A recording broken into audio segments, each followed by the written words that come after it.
আপোনালোকে মিলৰ মালিকক বিক্ৰী নকৰিব যদিহে তেওঁ ন্যূনতম সমৰ্থন মূল্যৰ ওপৰত মূল্য নিদিয়ে অৰ্থাৎ 2040 টকাৰ পৰিৱৰ্তে কোনোবাই যদি 2100 টকা দিয়ে তেওঁক বিক্ৰী কৰক আমাৰ আপত্তি নাই কিন্তু 2040 টকাৰ তলত আপোনালোকে এক মোন ধানু কাকো বিক্ৰী নকৰিব যোৱা কেইদিনমান আগতে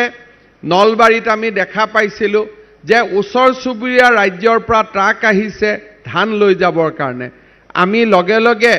আইনী ব্যৱস্থা লৈছো তেওঁলোকক আমি সুধিছো যে ধানৰ মূল্য কিমান দিছা বুলে আমি 1300 টকা দিছো লগে লগে আমি মানুহকেজনক এৰেষ্ট কৰিছো কাৰণ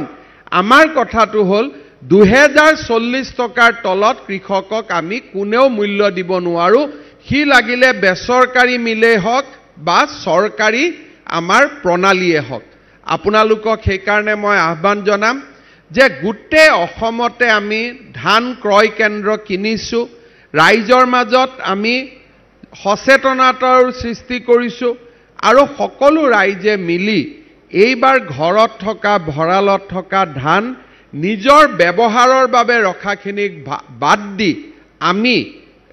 আমাৰ ধান ক্ৰয় কেন্দ্ৰসমূহত বিক্ৰী কৰিব লাগে